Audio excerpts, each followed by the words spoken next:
babies are so, I have to figure out how that's gonna look for me. yeah, like, and that's another a mom load. Like, I'm thinking about preparing and making sure that my kids are okay emotionally because I don't want them to want to come home and they can't, Right.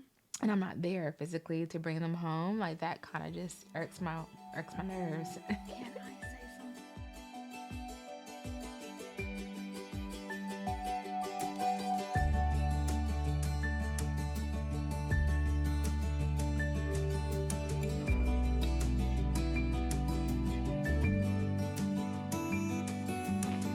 Hello and welcome to our episode of Unpacking Motherhood, where we talk about all things motherhood with these amazing ladies, Kia and Stormy Harmon, who I feel are the most amazing women, first of all, and expertise in their fields of specialty. So I'm just so honored to be here with you guys. Oh, I'm so honored. Thank you, we love you too. Right. And we're gonna dive into the thoughts that we kind of like think, but no one ever says, which is mom guilt. And I know that if you're a mom and you're watching this, this is something that we want to normalize for you because we definitely feel it. And just kind of want to talk about like what mom guilt is and how it can sneak up on us. What are some strategies to kind of deal with it? And maybe, I don't feel like I have like foolproof strategy, but ways to cope with it. It's a never ending cycle. Sometimes it feels like it's a never ending cycle because you don't really stop being a mom, it seems, and so you always have that guilt. I know I'm always thinking about, if I'm doing something wrong or, if I'm raising emotionally intelligent children or if I, fly off the handle, like if it's going to affect my kids for the rest of their lives because I don't want to rely on, I'm human, make mistakes, but I want to make sure that as I'm diving into motherhood that I'm not creating a traumatic childhood for my children. So, especially when we navigate new territory that we didn't get to see. We've talked about this, so many different kinds of themes when we are literally creating a new blueprint for our children. So mom guilt, I feel like it's something that I know you guys have dealt with. What are some ways that y'all have dealt with mom guilt or the ways that you feel like it snuck up on you? And what did you do about it? Ooh, sneaking up. I feel it all the time. I was gonna say I don't think it goes away. You kind of gotta roll past it, and it's just like you have to do things for yourself. You feel bad when you do things for yourself, which is odd. But when I find myself in those moments, I kind of just take a deep breath and keep it pushing because I have to do something for myself. I think I've gotten better over the years. It's like I have to do something for me. I think you mentioned that you and Terrell don't really shop for yourselves. Yeah, we were talking about this yesterday. Golly, that be tearing me up. Really? Like, Kia, get some. Yes. Oh, Because yeah, I'm like, I have to about fuss out. Get something for yourself. If I give you something, if I send you something, can you get something for yourself? Yeah. Terrell fusses at me too. I'm sorry, guys. Listen, you've heard it here first. I don't do it. Okay. This is my area of struggle. I do it. Right. So wait a minute. You gotta bring Kia an actual gift. Yeah. No lie. Because if you send in Cash App or anything, I cannot promise you that it's gonna go towards. That it's gonna go towards me. And my husband will bear witness. He literally will give me a card just because, and literally write in the card, make sure you use this for you, and I'll wait. It's a habit. I'll wait. What about the Target deals we do? Whenever we spend so much money on diapers, do you use those gift cards we get? Girl, for the kids. I be telling myself I'm going to use that for myself. Yes. And did it? Then when I get a big bill and most of it is not my stuff, I'm like, let me shave this off. Right. Or I'll do like $300 birthday parties. If I have like the kids have a birthday party to go to, then I'm like, okay, you'll I pull got out this the extra gift card. Yeah, so I'll pull it out then. But no,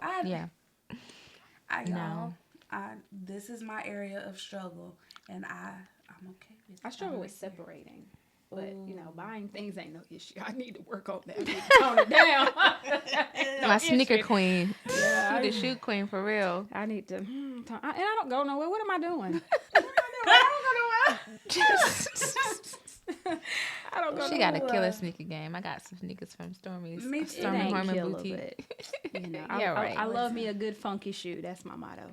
I love me a good funky Yeah, shoe. you do have So some you funky separate. shoes. You have a hard time separating what? What do you mean? Myself Mhm. from my children. Oh, Like yeah. physically, that's mine. Like even when they're with Yeah. my mom Yeah. for the weekend, and I think it's so funny when I see them like, oh my God, I miss you so much. I'm like, well, come back home with me, because sometimes I drop stuff off Yeah. really quick because she's not far, and I'm so grateful for that. They're like, oh my God, Mom, I miss you so much. Okay, well, come back. No, I know you were gonna say that. I'm like, well, please come home with me, one of y'all. And they're like, no. Like, no, you can't come Listen, home. If you're gone, you're gone. That's a whole nother story. And Ava's like, I was just telling you I missed you. I'm like, well, to me that sounds like you want to come home. Right. So go get your bag and let's go. We can do something just us, you know. And you'll be like, fine. no. You'll have the house to yourself. I'm Right. not gonna bother you. Over here convincing the kids. Yeah, I'm not gonna bother you. But that's mine. Ooh. Like when me and Chris travel ourselves, Yes. they're on my mind, and I want to check in on them all day, and I try not to. I had to turn that off back when we first started letting my aunt babysat Ava for a few years, and I used to call her. She's like, "Don't call this house no more. That's terrible. I'm not gonna answer." And I'm like, "Yes, ma'am. She's fine. If anything is wrong, I'll call you." Yeah. And so my mom was like, "You got to learn that no news is good news, Stormy. You Yeah. have to understand that." And separating myself is my thing. I get it. Man.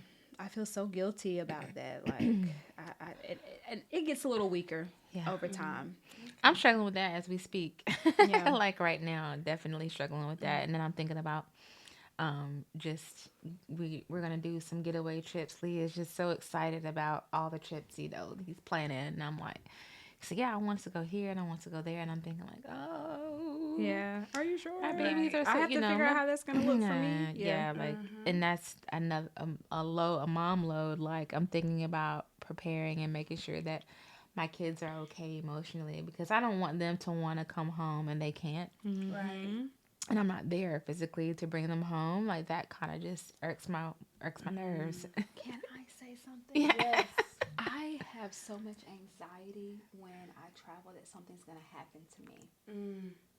Oh, I don't talk about it. I don't say it out loud. I don't tell Chris about it. This is literally my first time saying it out loud before the world.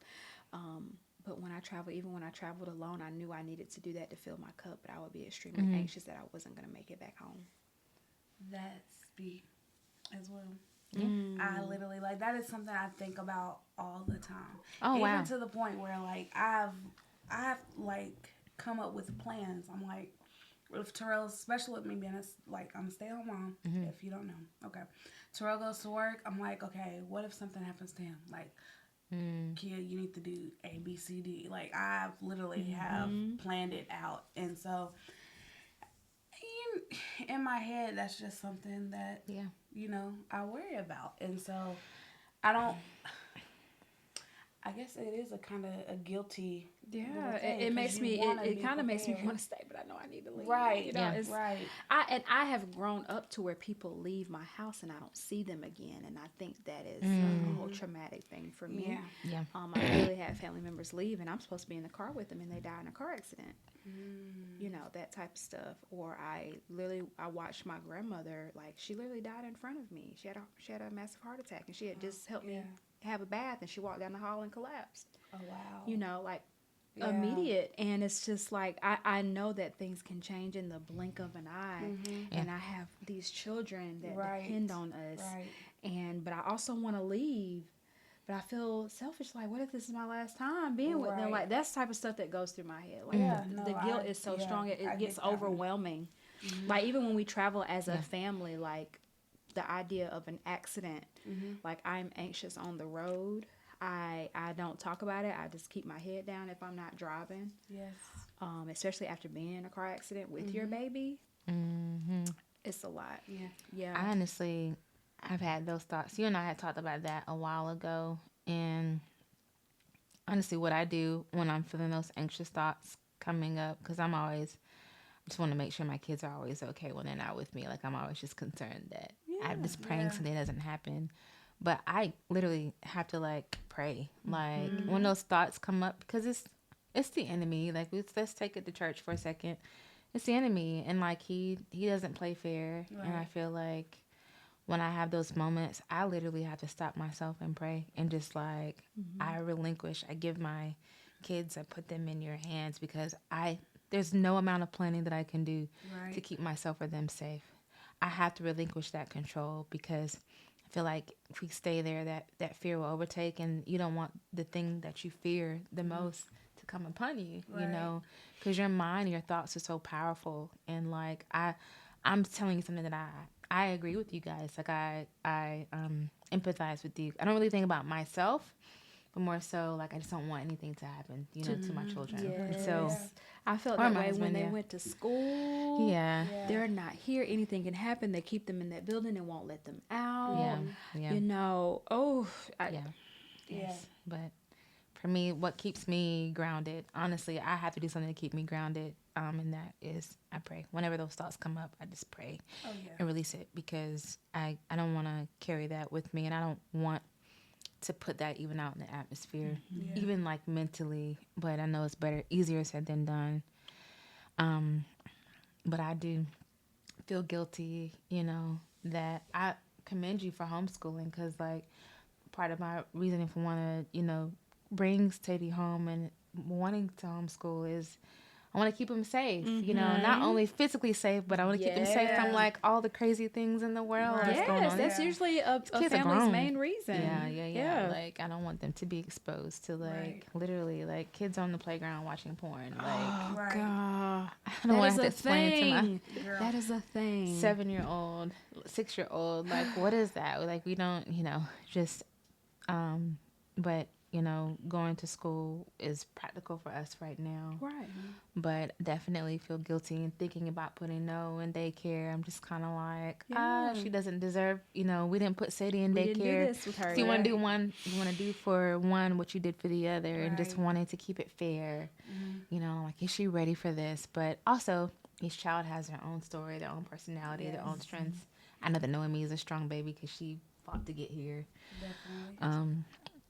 But I definitely feel guilty with leaving them and doing something different. Like, I want to make sure to give them both a healthy, you know, childhood and keep it fair. And, you know, make sure they have toys, you know, things like that. But no one's perfect. And I'm trying my very, very best. And I know that even when I'm trying my best, sometimes I still might fail, which makes me feel bad. Yes. Yeah. Oh, yes. Like...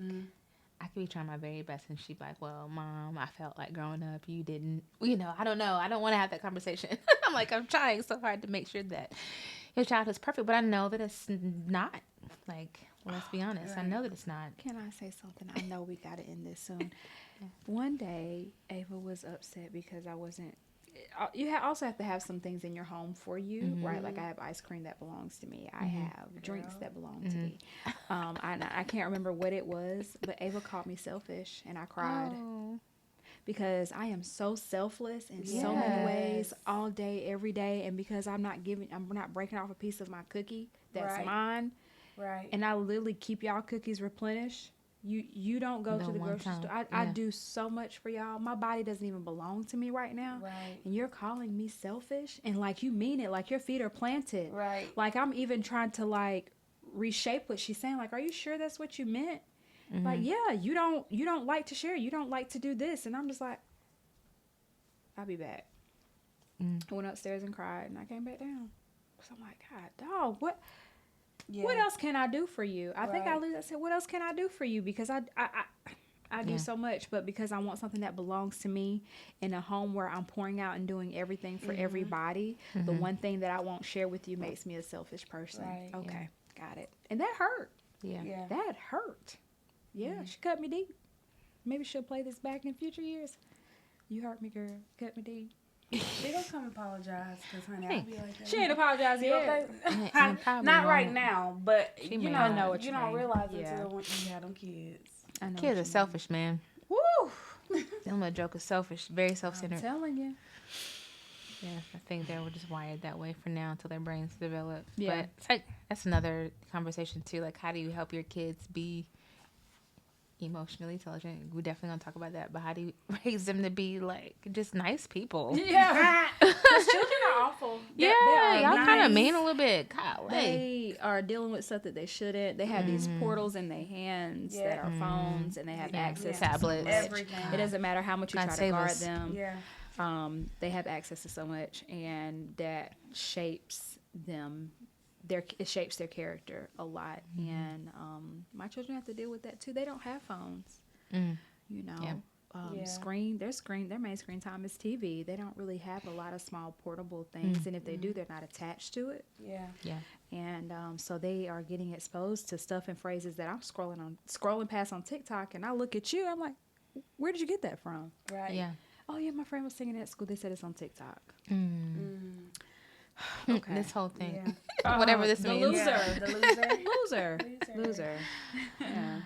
But anyway, the guilt is there, and it shows up in many different ways, and it's a lot of layers to mom guilt. It is. If you have it, we see you and we hear you because we have it too. Exactly. And as you can see, we unpacked some of it Okay. out loud and Out didn't loud. even realize that was, so. Yeah. Pull up a chair. It's about to go down. Play it back.